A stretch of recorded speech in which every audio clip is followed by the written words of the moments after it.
पुनः एकदा आपको नमस्कार। आज हम पाठ्यपुस्तक गद्य दर्पण से एक निबंध आपके सामने प्रस्तुत करना चाहते हैं। निबंध का शीर्षक है राष्ट्र का स्वरूप। इसके निबंधकार हैं वासुदेव शरण अग्रवाल जी,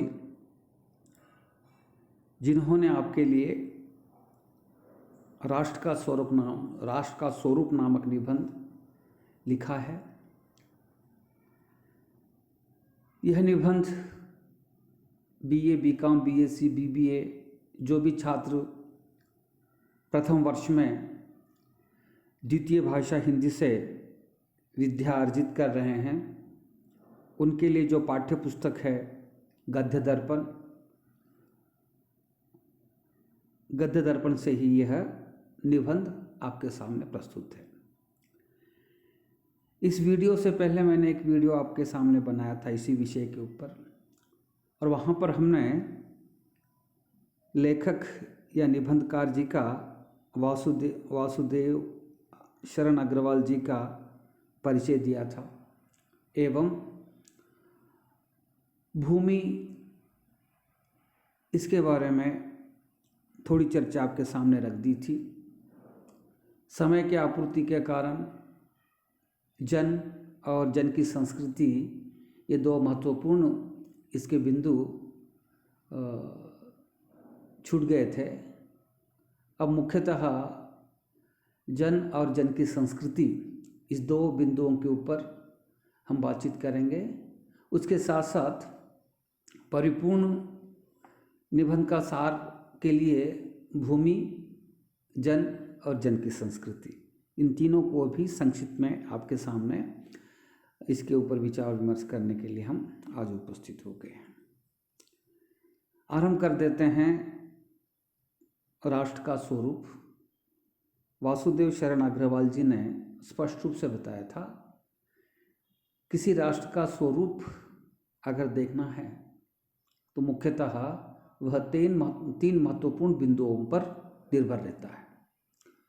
उस राष्ट्र की भूमि, भूमि पर बसने वाले जन और उन जन की संस्कृति, इन तीनों के मिलने से ही राष्ट्र का स्वरूप स्पष्ट रूप से आपके सामने स्पष्ट होता है। आरंभ कर देते हैं उसी को आगे बढ़ाते हुए भूमि को। भूमि, जन और जन की संस्कृति। तो अब हम देखते हैं वासुदेव शरण अग्रवाल जी का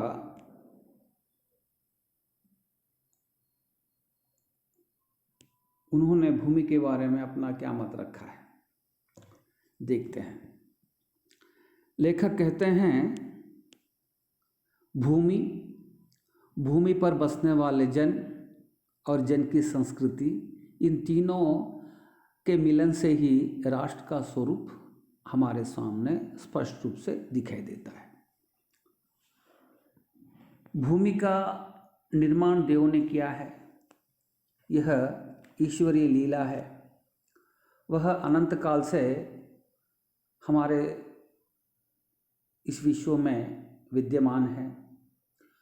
उसके भौतिक स्वरूप, सौंदर्य एवं समृद्धि के प्रति सचेत होना हमारा अवश्य कर्तव्य है। यह पृथ्वी सच्चे अर्थों में समस्त राष्ट्र विचारधाराओं की जननी है। जो राष्ट्रीयता पृथ्वी के साथ नहीं जुड़ती, वह निर्मूल होती है। राष्ट्रीयता की जड़ें पृथ्वी में जितनी गहरी होगी, उतना ही राष्ट्रीय भाव का अंकुर पल्लवित होगा। इसीलिए पृथ्वी के भौतिक स्वरूप की संपूर्ण जानकारी प्राप्त करना, उसकी सुंदरता, उपयोगिता और महिमा को पहचानना आवश्यक हमारा धर्म है। लेखक इस पैराग्राफ में स्पष्ट रूप से अपने विचार देशवासियों को देना चाहते हैं, उस नवयुवकों को देना चाहते हैं। वो कहते हैं, भूमि का जो निर्माण हुआ है, इस धरती का जो निर्माण हुआ है, ईश्वर ने किया है। अब उस जमीन की भौतिक स्वरूप, सौंदर्य तथा समृद्धि के प्रति हमें सचेत रहना चाहिए।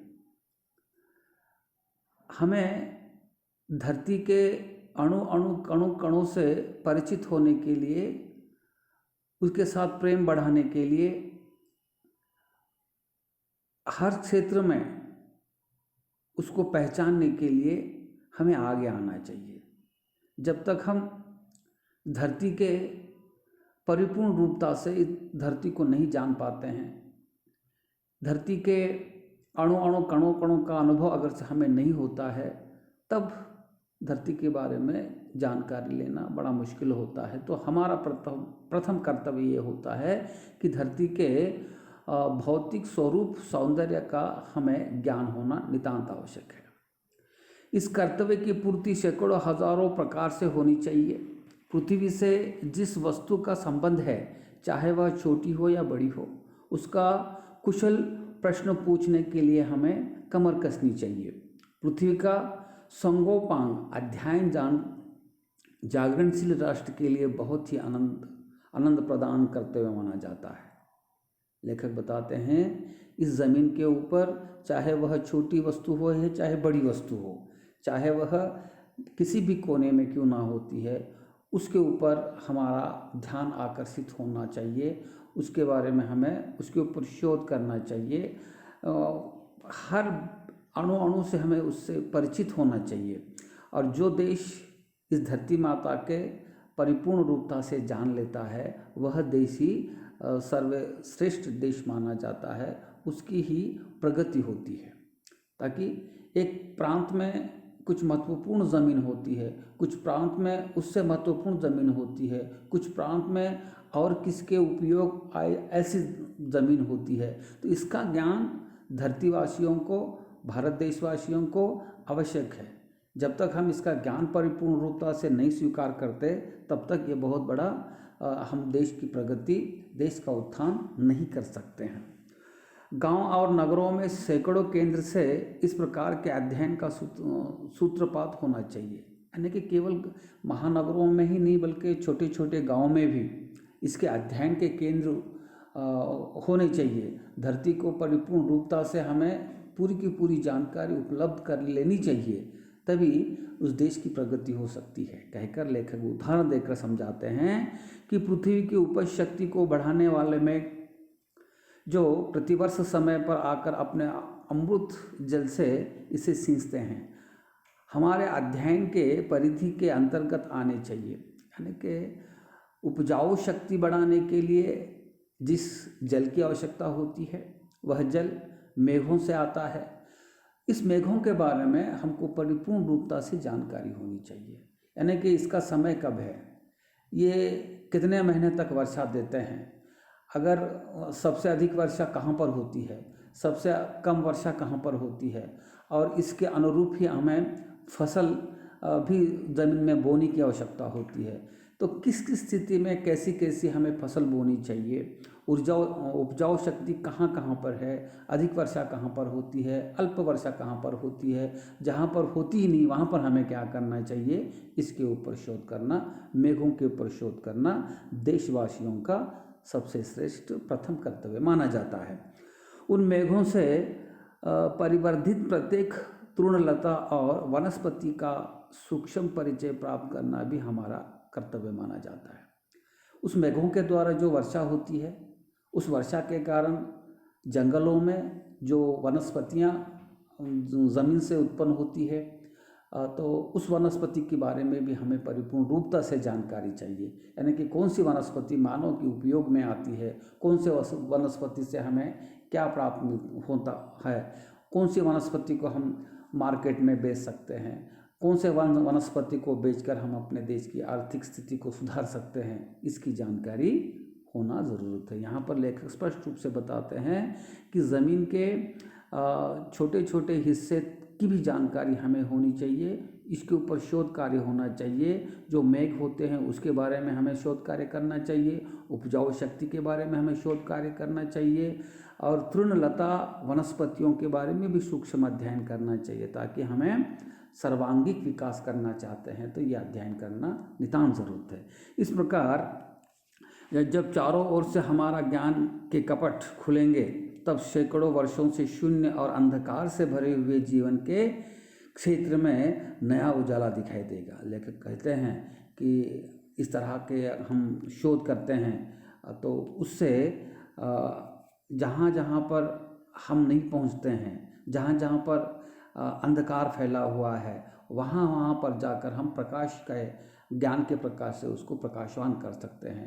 यानी कि जिसकी जानकारी हमें नहीं है वो जानकारी हमें उपलब्ध हो जाएगी, तब अचानक ही देश प्रगति पथ पर आगे बढ़ सकता है। लेखक फिर से आगे बढ़ाते हैं कि धरती माता की कोख में जो मूल्य निधियाँ भरी है, जिनके कारण वह वसुंधरा कहलाती है, उससे कौन परिचित ना होगा। लाखों करोड़ वर्षों से अनेक प्रकार की धातुओं को पृथ्वी के गर्भ में पोषण मिला है। दिन रात बहने वाली नदियों के पहाड़ों को पीस पीस कर अनेक प्रकार की मिट्टियों की देह को सजाया है। हमारे भावी आर्थिक अभ्युदय के लिए इन सब की जांच पड़ताल अत्यंत आवश्यक है। लेखक बताने का प्रयास करते हैं कि हमारे धरती माता के कोख में, ज़मीन के गर्भ में अनेक प्रकार के खजाने हैं, धातु है। उस धातुओं का हम उपयोग करके मानव जीवन का कल्याण कर सकते हैं।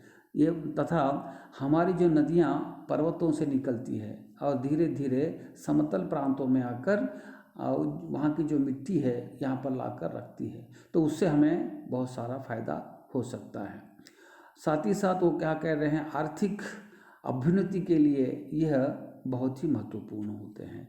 किस कहाँ पर लोहा है, कहाँ पर तांबा है, कहाँ पर पीतल है, कहाँ पर कोयला है, कहाँ पर दूसरे पदार्थ ज़मीन में छुपे हुए हैं, इसकी जानकारी होना नितांत आवश्यक है, कहकर लेखक इसमें बताने का प्रयास करते हैं। पृथ्वी की गोद में जन्म लेने वाले जड़ पत्थर कुशल शिल्पियों से संवारे जाने पर अत्यंत सौंदर्य का प्रतीक बन जाते हैं। लेखक यहीं पर भी बताने का प्रयास करते हैं कि हमारे पास जो भी ज़मीन के गर्भ में पर्वतों के ऊपर जो पत्थर रहते हैं, अब देखिए पत्थरों में बहुत सारे तरह के पत्थर हैं और उसको जब शिल्पी अपने ज्ञान के माध्यम से उसको तराशता है, छन्नी और हथौड़े से उसके ऊपर चोट करता है, तो वह पत्थर बहुत अत्यंत सुंदर रूप धारण करके वह देश की आर्थिक उन्नति में सहायता होता है। इस तरह से पृथ्वी और आकाश के अंतराल में जो कुछ सामग्री भरी है, पृथ्वी के चारों ओर फैले हुए गंभीर सागर में जो जलचर एवं रत्नों की राशियां हैं, उन सबके प्रति चेतना और स्वागत के नए भाव राष्ट्र में फैलाने चाहिए। लेखक कहते हैं पृथ्वी और आकाश के भीतर जो अंतराल है, इस अंतराल में जो सामग्री है उसकी हमें पहचानने की आवश्यकता है, उसके ऊपर शोध करने की आवश्यकता है। लेखक और उदाहरण देकर समझाते हैं कि हमारे ज़मीन के ऊपर 1/3 भाग में समंदर फैला हुआ है और इस समंदर में बहुत सारे जलचर अपने जीवन को व्यतीत कर रहे हैं और यहाँ पर इसी समंदर में रत्न भी मिल सकते हैं। इसी समंदर में बहुत सारा खजाना छुपा हुआ है, तो इसकी जानकारी सारे देशवासियों को होनी चाहिए, उसके ऊपर शोध कार्य होना चाहिए, तभी देश की आर्थिक स्थिति में सुधार आ सकता है। राष्ट्र के नवयुवकों के हृदय में उन सबके प्रति जिज्ञासा की नई किरणों जब तक नहीं फूटती तब तक हमारे संयोग सोए हुए के समान है। जब तक हमारे नवयुवक इसके प्रति सचेतन नहीं होंगे और अणु अणु कणों कणों का अध्ययन नहीं करेंगे, तब तक हमारे देश की प्रगति असंभव है। तब यह देश सोया हुआ जैसा ही प्रतीत होता है। हमें सोया हुआ देश की आवश्यकता नहीं है, हमें जागरूक देश चाहिए और जागरूक देश के लिए हमें हमारे नवयुवकों को यह बात ध्यान में रखनी चाहिए कि हमारे धरती माता के गर्भ में, समंदर के गर्भ में या फिर धरती माता के ऊपर जो भी छोटे हो या चाहे बड़े पदार्थ हो, उसका ज्ञान हमारे देशवासियों को होना नितांत आवश्यक है। विज्ञान और उद्यम दोनों को मिलाकर राष्ट्र के भौतिक स्वरूप का एक नया ठाट खड़ा करना, यह कार्य प्रसन्नता, उत्साह और अथक परिश्रम के द्वारा नित्य आगे बढ़ना चाहिए। हमारा यह ध्येय हो कि राष्ट्र में जितने हाथ हैं उनमें से कोई भी इस कार्य में भाग लिए बिना रीता नहीं रहे, तभी मातृभूमि की पुष्कर समृद्धि और समग्र रूप मंडन प्राप्त किया जा सकता है। लेखक अंतिम जमीन के बारे में, भूमि के बारे में बताते हुए कह रहे हैं कि देश के जितने भी नागरिक हैं, जितने भी हाथ हैं, सारे के सारे हाथ मिलकर अगर से यह देश के कार्य में लग जाएंगे तो यह देश बहुत कम समय में ही सबसे श्रेष्ठ देश माना जाएगा। इसलिए मन, तन, धन अपने कर्तव्य का पालन इस देश की उन्नति के लिए करने के लिए बात कहते हैं। ये हुआ तुम्हारा भूमि के संबंधित लेखक के विचार, जो वासुदेव शरण अग्रवाल जी के विचार इस प्रकार के हैं। आगे बढ़ते हैं हम। अब बात होती है जन की।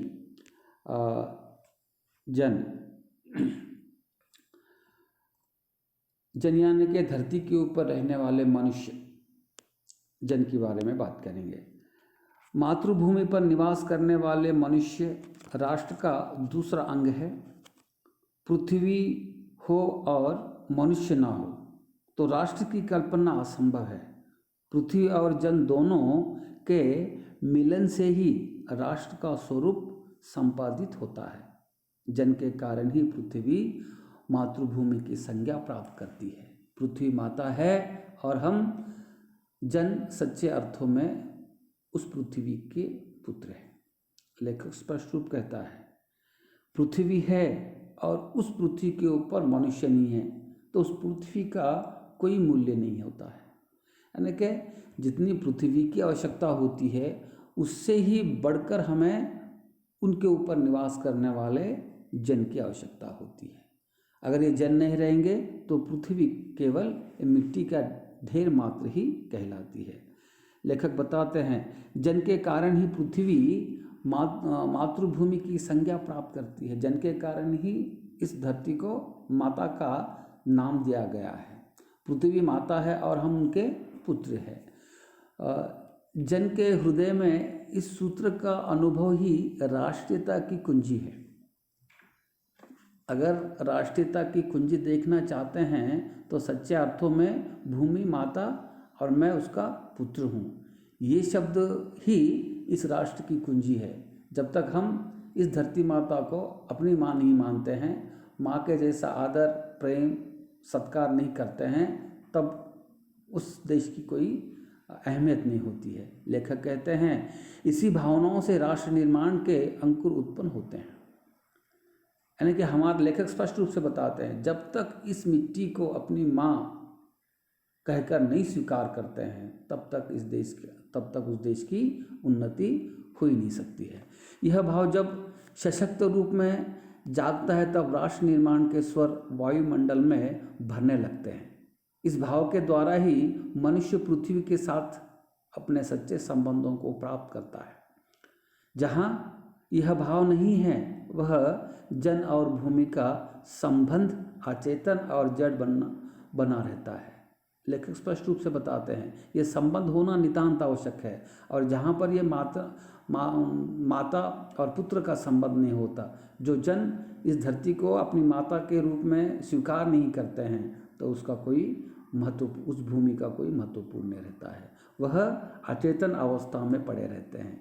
जिस समय भी जन का हृदय भूमि के साथ माता और पुत्र के संबंध को पहचानता है, उसी क्षण आनंद और श्रद्धा से भरा हुआ उसका प्राण भाव मातृभूमि के लिए इस प्रकार प्रकट होता है। जब तक व्यक्ति अपने अंतःकरण शुद्धि से, यानी कि सही बात यानी कि माँ ने हमको जन्म दिया है, लेकिन धरती माँ ने हमारे माँ का भी पालन किया है। यानी कि माँ से बढ़कर माँ, माँ की माँ, सबकी माँ, धरती माँ। इस तरह से हमारा भाव जब तक उनके प्रति समर्पित नहीं होता है तब तक मुश्किल होता है। नमो मात्रे पृथ्व्योम, नमो मात्रे पृथ्व्योम। माता पृथ्वी को प्रणाम है, माता पृथ्वी को प्रणाम है। यह प्रणाम भाव ही भूमि और जन का दृढ़ बंधन है। इसी दृढ़ भीतर पर राष्ट्र का भाव तैयार किया जाता है। इसी दृढ़ चट्टान पर राष्ट्र का चिर जीवन आश्रित रहता है। इसी मर्यादा को मानकर राष्ट्र के प्रति मनुष्य के कर्तव्य और अधिकारों का उदय होता है। जो जन पृथ्वी के साथ माता और पुत्र के संबंध को स्वीकार नहीं करते हैं, उसे ही पृथ्वी के वरदान में भाग पाने का अधिकार माता के प्रति अधिकार है। लेखक यहाँ पर स्पष्ट रूप से बताने का प्रयास करते हैं, जो मनुष्य इस धरती के ऊपर सर्वांगीण विकास चाहता है, तब उसका कर्तव्य समर्पित भाव अपने धरती माता के प्रति होनी चाहिए। जो पृथ्वी के साथ माता और पुत्र के संबंध को स्वीकार करता है, उसे ही पृथ्वी के वरदानों में भाग पाने का अधिकार है। उसको ही यहाँ पर सब कुछ प्राप्त करने का अधिकार है। और माता के प्रति अनुराग और सेवा भाव पुत्र का स्वाभाविक कर्तव्य है। वह एक निष्कारण धर्म है। स्वार्थ के लिए पुत्र का माता के प्रति प्रेम पुत्र के अधपतन को सूचित करता है। जो जन मातृभूमि के साथ अपना संबंध जोड़ना चाहते हैं, उसे अपने कर्तव्यों के प्रति पहले ध्यान देना चाहिए। लेखक स्पष्ट रूप से बताते हैं, माता और पुत्र का संबंध हमारा होना चाहिए। और जो व्यक्ति इस धरती माता को अपनी माता कहकर स्वीकारता है, स्वीकारना ही चाहिए, तब उस धरती के ऊपर जो भी साधन उपलब्ध है उसमें इस व्यक्ति का परिपूर्ण रूपता से उसका उपभोग करने का अधिकार होता है। और जो व्यक्ति इस धरती को अपनी माता नहीं कहता है और प्रेम अनुराग भाव से उसका सम्मान नहीं करता है, तो उसको इस धरती के ऊपर जो भी साधन उपलब्ध है उसका कोई अधिकार नहीं है ताकि उसका वह उपभोग करे। अतः माता अपने सब पुत्रों को समान भाव से चाहती है। इसी प्रकार पृथ्वी पर बसने वाले जन बराबर है। माता का सबसे श्रेष्ठ गुण होता है, यहाँ पर जितने भी प्राणी धरती पर पैदा हुए हैं, अपने अपने विकास में लगे हुए हैं, उन सबका बराबरी से पालन पोषण करना का भाव हमारे धरती पे है। जैसे कि मानव के लिए जो सुविधा चाहिए धरती माता ने हमको उपलब्ध करके दी है, पशुओं के लिए जो चाहिए धरती माता ने उपलब्ध की है, यहाँ पर पक्षी है उनके लिए भी है। यानी कि धरती माता के समक्ष में, धरती माता के नज़र में ना कोई बड़ा है ना कोई छोटा है, बस उसके नज़र में तो सारे के सारे समान हैं और सभी को जीने का उन्होंने अधिकार दिया है, रहने के लिए जगह दी है, निवास करने के लिए पूरे के पूरे साधन दिए हैं, खाने पीने की सारी सामग्री दी है। सब कुछ धरती माता ने बिना भेदभाव से बस एक ही नज़र से सबको देने का प्रयास किया है। उनमें ऊंचे और नीच का भाव नहीं होता है। जैसे कि मनुष्य में ऊंचे और नीच का भाव हो सकता है, लेकिन धरती माता के नज़र में ऐसा नहीं है। उसके सारे के सारे प्राणी एक समान होते हैं। यानी कि जो श्रेष्ठ प्राणी होता है वही धरती माता के नज़र में सबसे श्रेष्ठ है, और जो छोटा कीड़े मकोड़े होते हैं वो भी धरती माता के नज़र में मानव के समान ही कहलाते हैं। ऊंच नीच का भेदभाव धरती माता के में नहीं होता है। जो मातृभूमि के हृदय के साथ जुड़ा हुआ है वह समान अधिकार का भागी है। पृथ्वी पर निवास करने वाले जनों का विस्तार अनंत है। नगर और जनपद, पूरा गांव, जंगल और पर्वत नाना प्रकार के जनों से भरे हुए हैं। ये जन अनेक प्रकार की भाषाएं बोलने वाले हैं और उनके धर्म के मानने वाले हैं।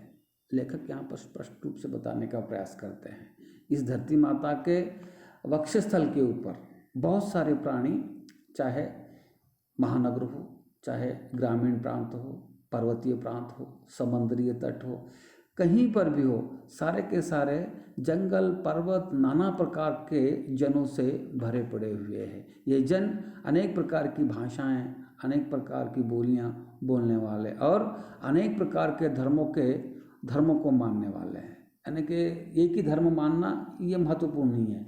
जो व्यक्ति को जो धर्म अच्छा लगेगा, बहुत सारे लोग अनेक धर्मों को मानने वाले हैं, वह भी इस धरती के ऊपर है। इतना ही नहीं, बल्कि अनेक प्रकार की भाषाएं, अनेक प्रकार की बोलियां हैं, बोलने वाले लोग हैं, वह भी इस धरती के ऊपर ही अपना जीवन व्यतीत कर रहे हैं।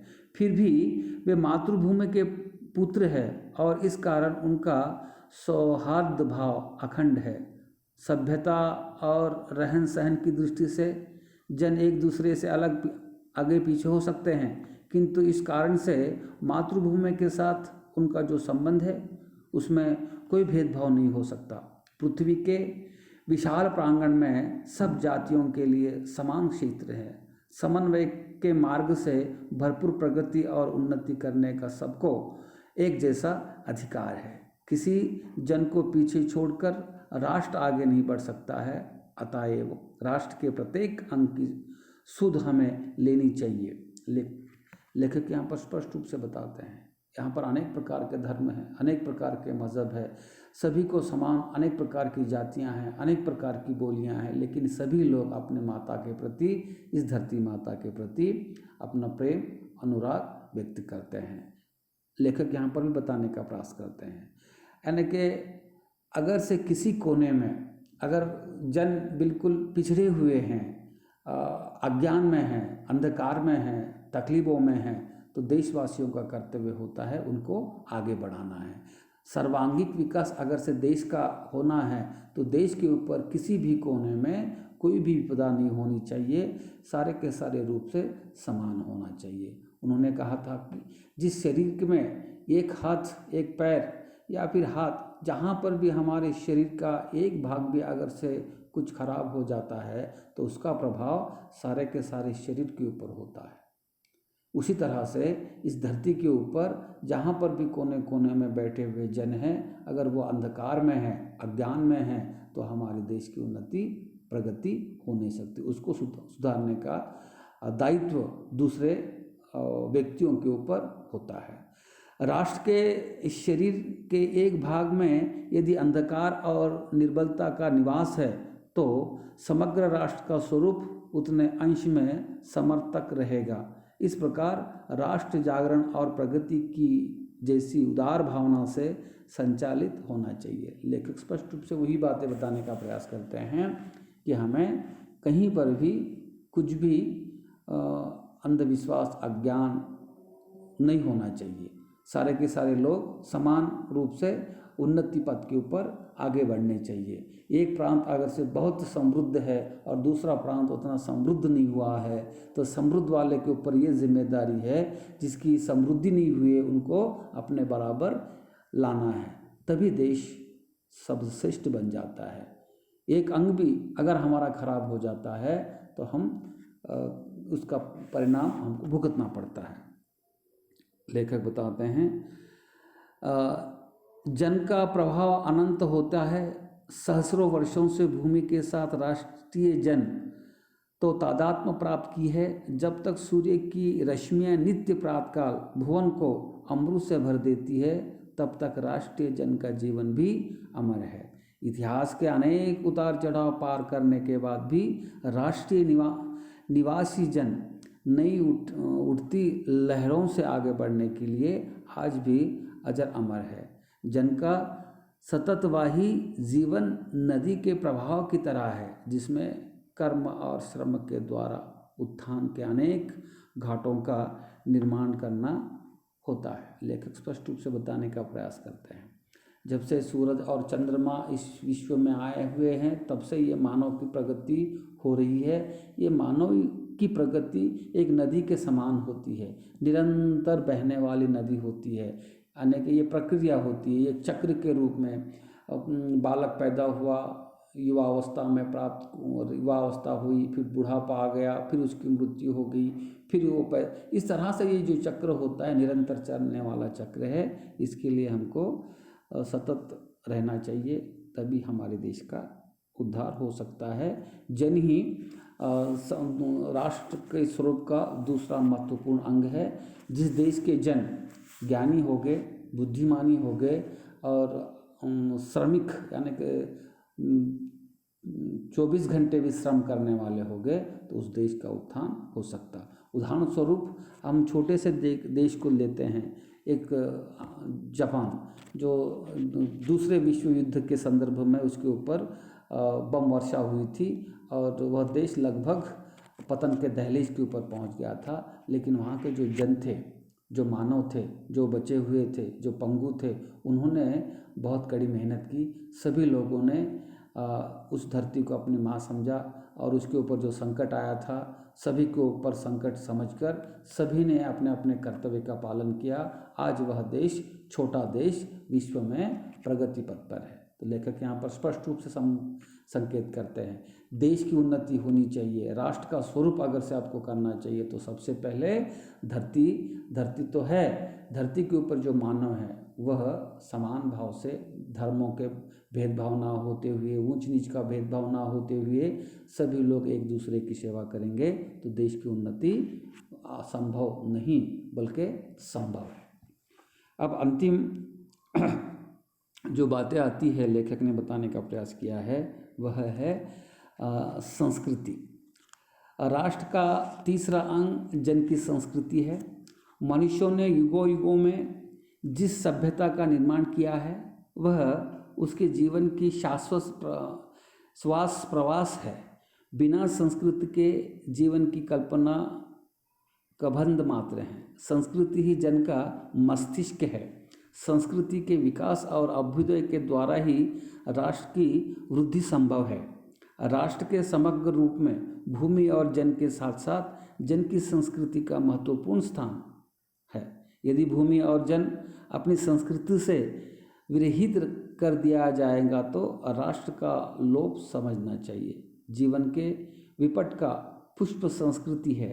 संस्कृति के सौंदर्य और सौरभ में ही राष्ट्रीय जन के जीवन का सौंदर्य और अंतर्हित माना जाता है। लेकिन स्पष्ट रूप से कहते हैं, राष्ट्र का स्वरूप अगर से परिपूर्ण रूपता से देखना चाहिए तो सबसे पहले ज़मीन होनी चाहिए, भूमि होनी चाहिए, भूमि पर के ऊपर रहने वाले जन होने चाहिए। और जन भी कैसे होने चाहिए? आलसी नहीं है बल्कि श्रम करने वाले जन चाहिए। उतना ही नहीं है बल्कि और भी एक महत्वपूर्ण बातें होती है, उनकी संस्कृति भी होनी चाहिए। बिना संस्कृति से वह जन, वह देश किसी काम का नहीं है। संस्कृति के द्वारा ही विश्व में विशेष प्रकार का स्थान उसको उपलब्ध हो जाता है। ज्ञान और कर्म दोनों के पारस्परिक प्रकाश की संज्ञा संस्कृति है। अब संस्कृति क्या है? लेखक स्पष्ट रूप से बताने का प्रयास करते हैं। ज्ञान और कर्म दोनों के पारस्परिक प्रकाश का नाम ही संस्कृति है। एक तो ज्ञान और दूसरा कर्म, कार्य, दोनों के मिलन से जो उत्पन्न होता है उसको ही हम संस्कृति कहते हैं। यानी कि जब हम कार्य करते हैं, कार्य करते समय हमें स्पष्ट होता है कि ये कार्य सही है, ये कार्य गलत है, ये समाज के हित में है, ये समाज के अनहित में है। जो हित में है और स्वयं का तो उसका भला हो ही जाएगा, लेकिन उसके साथ साथ समाज का भी भला हो जाता है, तो वो जो भावना होती है समाज को वह दे देता है, तब समाज की संस्कृति बन जाती है। चलिए, भूमि पर बसने वाले जन के ज्ञान के क्षेत्र में जो सोच है और कर्म के क्षेत्र में जो रचा है, दोनों के रूप में हमें राष्ट्र की संस्कृति के दर्शन मिलते हैं। जीवन के विकास की युक्ति ही संस्कृति के रूप में प्रकट होती है। प्रत्येक जाति अपनी अपनी विशेषताओं के साथ साथ इस युक्ति को निश्चित करती है और उससे प्रेरित संस्कृति का विकास करता है। इस दृष्टि से प्रत्येक जन की अपनी अपनी भावनाओं के अनुसार पृथक पृथक संस्कृतियां राष्ट्र में विकसित होती है, परंतु उन सबका मूल आधार पारंपरिक सहनशीलता और समन्वय पर ही निर्भर होता है। इस देश में अनेक प्रकार के व्यक्ति होते हैं, अनेक प्रकार की विचारधाराएं होती है, अनेक प्रकार की विचारधाराओं से अनेक प्रकार की संस्कृतियाँ की भी उत्पन्न होती है। लेकिन सारी की सारी संस्कृतियाँ हमें परंपरा से मिली सो सबसे श्रेष्ठ देन होती है, और उसी देन को हम एक दूसरे को देकर अपनी संस्कृति को बढ़ाना है और देश की उन्नति करना है। आगे बढ़ते हुए, जंगल में जिस प्रकार अनेक लता वृक्ष और वनस्पतियाँ अपने अदम्य भाव से उड़ते हुए पारस्परिक सम्मिलित से अवरोधित स्थिति प्राप्त कर लेते हैं, उसी प्रकार राष्ट्रजन अपनी संस्कृति के द्वारा एक दूसरे के साथ मिलकर राष्ट्र में रहते हैं। जिस प्रकार जल के अनेक प्रभाव नदियों के रूप में मिलकर समुद्र में एक रूपता प्राप्त करते हैं, उसी प्रकार राष्ट्रीय जीवन की अनेक विधाएं राष्ट्रीय संस्कृति के समन्वय प्राप्त करती है।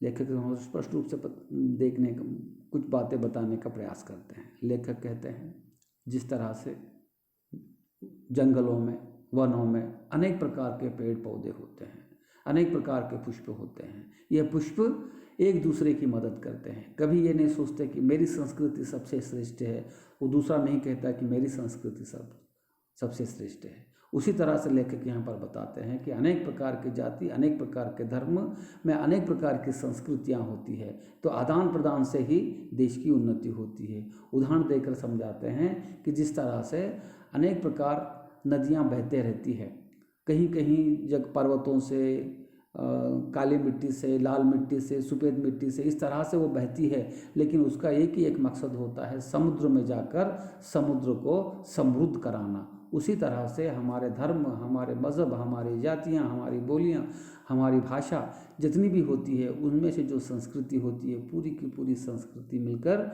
भारत की संस्कृति समंदर के समान महान संस्कृति मानी जाती है।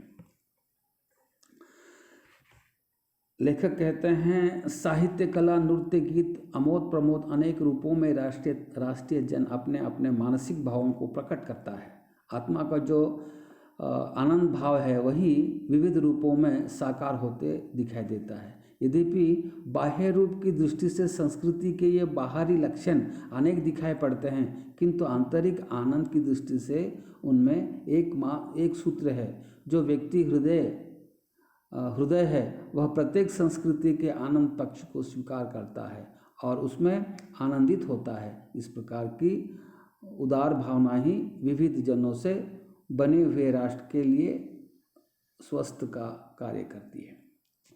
जितनी भी संस्कृतियाँ होती है, उस संस्कृति का मूल अगर से हम देखें तो आनंद होता है, कहीं पर भी संस्कृति में दुख नहीं होता है। तो उसी प्रकार लेखक कहते हैं, जैसे कि दीपावली के ऊपर कुछ जनों का आनंद होता है, तो वह आनंद दूसरे को देना चाहिए। रमज़ान में जो आनंद होता है दूसरे को देना। इस तरह से एक दूसरे को अगर से हम इस तरह की अपनी संस्कृतियाँ बांटते जाएंगे, आनंद बांटते जाएंगे, तो यही आनंद कल चलकर हमारे देश की उन्नति में प्रथम भागीदार हो सकता है। गांव और जंगलों में स्वच्छंद जन्म लेने वाले लोकगीत में, तारों के नीचे विकसित लोक कथाओं में संस्कृति का अमित भंडार भरा हुआ है, जहाँ से आनंद की भरपूर मात्रा प्राप्त हो सकती है। राष्ट्रीय संस्कृति के परिचय काल में उन सब का स्वागत करने की आवश्यकता है। पूर्वजनों ने चरित्र और धर्म, विज्ञान, साहित्य, कला और संस्कृति के क्षेत्र में जो कुछ भी पराक्रम किया है, उस सारे विस्तार को हमें गौरव के साथ धारण करते हैं और उसके तेज को अपने भावी जनों में साक्षात देखना चाहते हैं। यही राष्ट्र सर्वधन का स्वाभाविक प्रकार है, जहाँ अतीत वर्तमान के लिए भरपूर नहीं है, जहाँ भूत वर्तमान को जकड़ रखा है, नहीं चाहता, वरना अपने वरदान से पुष्ट करने उसे आगे बढ़ना चाहता है।